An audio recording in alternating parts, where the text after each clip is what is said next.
In the NBA, more than most other team professional sports, the best player on the team can carry a lot of the load and dictate the success of that team night in and night out. In basketball, one guy can score time and time again down the floor. And while he obviously needs his teammates to help out, the percentage of contribution is much more skewed in basketball.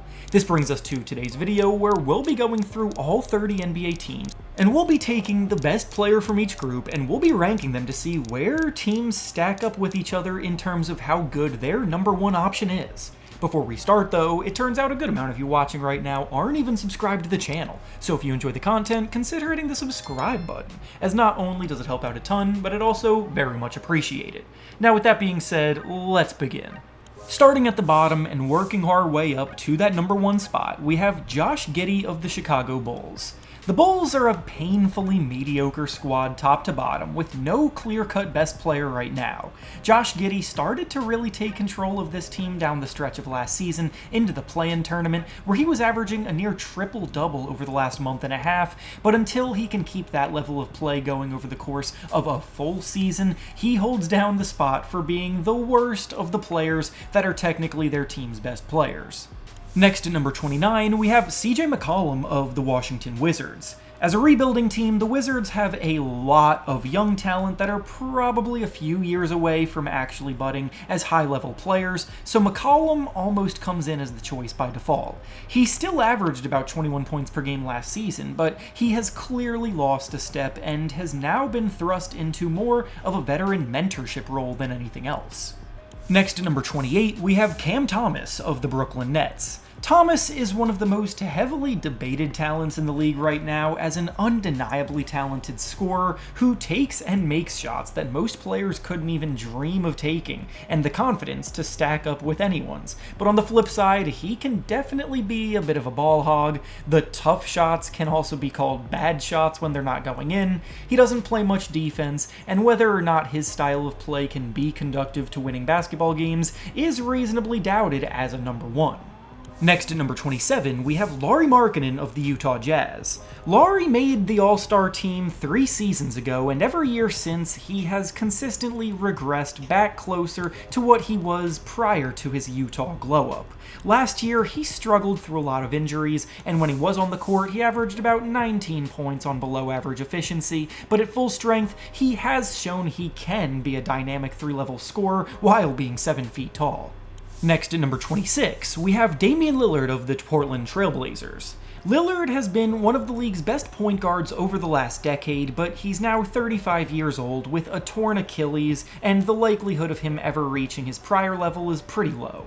His return to the Trailblazers is a wonderfully heartwarming story, so he can end his career in the place that he initially wanted to stay for life, but he'll probably miss this whole upcoming season, and the next time he's on the court, he will likely be a shell of his former self.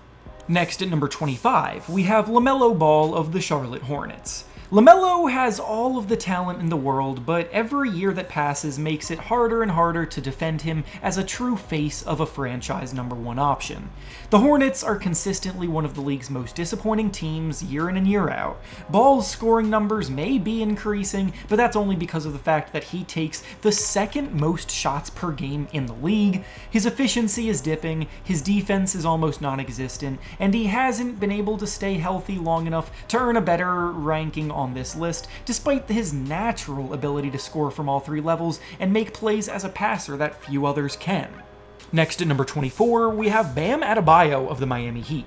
Bam isn't the Heat's number one scoring option, but he is the team's overall best player. He's been one of the NBA's best all-around defensive talents over the last 6 years, and it can be argued that he is one of the best defenders in the league that hasn't won a Defensive Player of the Year award yet. But on offense, his lack of improvement as a creator and overall floor spacer has been a bit disappointing, because even though the 19 to 18 points per game that he puts up is solid, it's just not as good as many thought he was capable of putting up in his prime. Next at number 23, we have Zion Williamson of the New Orleans Pelicans. Zion's still the best player on the team for now, but that claim may not hold true much longer unless he starts to take better care of himself and play more impactful winning basketball.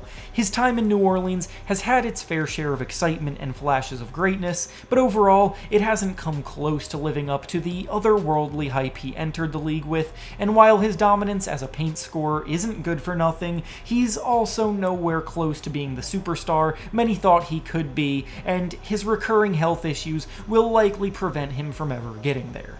Next at number 22, we have Scottie Barnes of the Toronto Raptors. The 2022 Rookie of the Year is another young player who already has an All-Star nomination on his resume, but he took a sizable step back from that level this season in a forgettable Raptors year. His versatile defense is still borderline elite, but as a scorer, teams have figured out that he's not a confident jump shooter and have learned to wall him off from getting into the paint, which has greatly impacted his scoring efficiency. Next at number 21, we have Ja Morant of the Memphis Grizzlies. Morant has hit higher levels than this, but after an injury-riddled and suspended season 2 years ago, he then followed that up with a down year this past season, so he's now at the point where he needs to prove he can get back to where he was in 2022 before we just assume he still has that in him. Morant is still an electrifying athlete that pushes the pace in transition as well as anybody, but he's never been a great three-point shooter, and he also hasn't been able to lead the Grizzlies on much of a playoff run yet to this point. Next at number 20, we have Domantas Sabonis of the Sacramento Kings. Sabonis brings about quite a conundrum because his production is actually insane on paper, and his skill set should not be in any way written off as an elite playmaking center, but he just has not proven in any capacity that he can be the focal point for a playoff team. Sabonis is arguably the league's best rebounder, he dishes out 6 assists per game, he also scores 19 points a night, but his struggles on defense make it tough to rely on when the center position is the spot relied on to be the anchor. Next at number 19, we have Kawhi Leonard of the Los Angeles Clippers. Kawhi's body has been breaking down on him a lot over the last few years, but at full strength, he is still this team's best player, and down the stretch of last season, we saw glimpses of Kawhi back at his best, averaging an incredibly efficient 26 points per game from the start of March through the end of the regular season. He's no longer the truly elite superstar two-way player that he used to be, which is why he ranks where he does, but he does still have star upside when he's healthy. Next, at number 18, we have Paolo Banchero of the Orlando Magic. Banchero is starting to get a taste of true stardom, but he still has some flaws to work through before he hits his peak. He's a big-bodied forward that dominates in the mid-range and attacking the basket, but he's a poor three-point shooter right now, and his overall decision-making can be questionable at times, but he's also just had a dominant showing in the playoffs against Boston, so I fully expect him to continue trending up this list over time. Next at number 17, we have Trae Young of the Atlanta Hawks. Trae is easily one of the most underrated players in the league right now after leading the NBA in assists per game this past season, dishing out nearly 12 a night, while also scoring 24 points per game, doing everything he can to keep the Hawks afloat despite the roster around him getting decimated by injuries last season. Now that the Hawks have retooled through a strong offseason this summer, don't be surprised to see Trae lead this group back near the top of the Eastern Conference standings this season. Next, at number 16, we have Victor Wembanyama of the San Antonio Spurs. Wembanyama has the talent and upside to one day claim the number 1 spot on this list, but right now he hasn't done nearly enough to be in that conversation. He is already the league's best shot blocker and could have won the Defensive Player of the Year award last season, but he had to deal with a scary blood clot situation that ended his season. The sample size isn't there yet to put him any higher, but if he can stay healthy this year and lead his Spurs team to the playoffs, the sky is the limit for him. Next at number 15, we have Devin Booker of the Phoenix Suns. Booker has been the face of the Suns for so long that he's seen the lowest of lows, come close to experiencing the highest of highs in the 2021 NBA Finals, and now he's about to lead this group through another low point in a rebuild. Book has embraced so many different roles on this team, playing both guard positions on and off the ball, but last year, after that disastrous season for Phoenix where he struggled more than usual shooting the ball, he needs a bounce back year to rise back up these rankings. Next at number 14, we have Cade Cunningham of the Detroit Pistons. Cade looks ready to make the leap to superstardom, and if he can replicate what he did last year with more of a run in the playoffs, he could enter the conversation for being the best point guard in the East. For now, though, his highly impressive production is met with way too many turnovers, and he doesn't have the resume or sample size to beat out the true superstars of the NBA yet. Next at number 13, we have Donovan Mitchell of the Cleveland Cavaliers. This past year was a strange one for Mitchell because he was still the leader of the team that ended up finishing as the 1 seed in the Eastern Conference, but he did it while simultaneously having a bit of a down season compared to years past, scoring his fewest points per game in a year of the last 5 seasons. He's still a proven playoff dominator as a shot maker that thrives under pressure though, and he's just not outproducing the truly top-tier number ones across the league, which is why he just misses the top 10.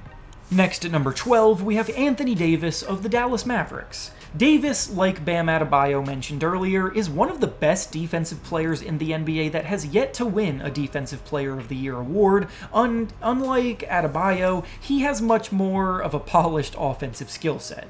When he is on the floor, he is a beast of a two-way player, but he has always been more suited for a number 2 role on a team rather than being the number 1, and he's now under a ton of pressure in Dallas unfairly as a result of being the return package for the Luka Doncic trade that came out of nowhere. Next at number 11, we have Joel Embiid of the Philadelphia 76ers. At full power, Embiid is a top 3 player in the NBA who finished top 2 in the MVP race 4 years in a row, including winning the award once. But right now, his health is way too big of a question mark to put in the top 10. He could easily bounce back this year and reclaim a spot near the top, but he could also drift even further down this ranking if his knee proves to be damaged goods. So for now, he's someone we'll just have to wait and see about.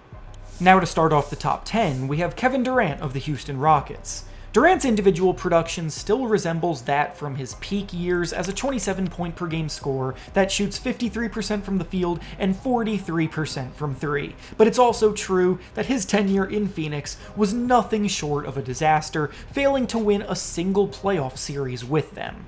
Now that he's on a much more established Rockets team that just finished 2nd place in the West, he should have much less of a load to carry and can still be the elite scorer he's always been. Next at number 9, we have Tyrese Haliburton of the Indiana Pacers. When you prove you can be someone that can lead your team to the NBA Finals, you always get a nice bump up a list like this, and Haliburton's late-game heroics, unselfish team-first playstyle, and winning production lands him in the top 10 for the time being. Of course, the fact that he tore his Achilles in Game 7 of the Finals could end up hampering his play moving forward, but for now, he deserves some flowers for the valiant effort that he gave this postseason. Next at number 8, we have Steph Curry of the Golden State Warriors. Steph Curry is still elite and can single-handedly take over any game on any given night, but the truth is he is starting to regress a little bit, and he can no longer sustain his otherworldly shooting as consistently as he used to. 24.5 points per game, shooting 45% from the field and 39% from 3 is really good, but it's not the Steph Curry numbers we used to know, and until Jimmy Butler came to town last season, the Warriors were looking like a team that was at risk of missing the playoffs altogether. Next at number 7, we have Jalen Brunson of the New York Knicks. Brunson doesn't have the traditional build or physical prowess of a top point guard in the game, but he's so ridiculously fundamentally sound. His body control is genuinely second to none, his footwork is top tier, and he's a highly efficient scorer inside and out, drawing fouls with the best of them, and creating space to put pressure on defenses without needing top tier explosiveness or athleticism. He just helped the Knicks end their 25-year conference finals drought, and he's still hoping for loftier heights to come. Next at number 6, we have Anthony Edwards of the Minnesota Timberwolves. Edwards has snatched the title for best shooting guard in the NBA, and he doesn't seem ready to let it go anytime soon. He's led the Wolves to the conference finals in back-to-back years now. He embraces big matchups and thrives in them. He's a fierce competitor that can score from all 3 levels, and he's even become one of the best volume 3-point shooters in the league, showing he's still improving over time. Next at number 5, we have Jason Tatum of the Boston Celtics. Tatum's been one of the league's best scorers for one of the best teams for 6 years now. He's an NBA champion, and last season, he even started to take impressive strides as a playmaker to balance out his offensive dominance, but now that he's set to miss the upcoming season with a torn Achilles, the Celtics are forced to pretty much take a year off, retooling for his return in 2026. Next, at number 4, we have Luka Doncic of the Los Angeles Lakers. It's officially Luka's team in LA now, and even though he technically had a quote-unquote down year last season, his down year is still better than pretty much the entire rest of the league. He's a walking triple-double threat that sleepwalks his way to 30 points most nights. His court vision and passing talent rank amongst the best in the NBA. He's just got to stay in better shape to get back to carrying teams to the highest levels in a loaded Western Conference. Next at number 3, we have Giannis Antetokounmpo of the Milwaukee Bucks. Giannis is a player the whole league is watching attentively right now because he may not be a Buck much longer. The two-time MVP has been the headliner of rumors and reports all summer long, and while he and the Bucks maintain that there is no trade coming, it's understood that things will be reevaluated during the season based on how this group performs. Giannis is still one of the best players in the game, as an elite help defender, unstoppable paint scorer, underrated passer, and absolute bully when he attacks off the dribble, and at his best can perform just as well as the two players ranked ahead of him. Next at number 2, we have Nikola Jokic of the Denver Nuggets. Most years, Jokic would easily stake the claim for the number 1 spot on this list, but after the season the guy at number 1 just had, the neck-and-neck race goes to the victor. Jokic is still an all-time great offensive talent that has revolutionized the way the center position can be played as an elite passing talent that also dominates the post and knocks down threes at an elite clip, and he'll undoubtedly be right back in the MVP mix again this season as well. And finally, coming in at number 1, we have Shai Gilgeous-Alexander of the Oklahoma City Thunder. SGA is the reigning MVP of the league. He was the scoring champion in the regular season. He and his Thunder squad are the reigning NBA champions, and Shai himself is the Finals MVP. So coming off of a season bringing in that much hardware, it made his claim to the throne undeniable. We just watched him have one of the greatest seasons a guard has ever had, and his Hall of Fame trajectory is just getting started. And with that being said, that's all I have for you today. Make sure to like the video, subscribe to the channel, and comment down below what you think about every team's best player and how they stack up against each other. Thanks for watching, and I'll see you all next time.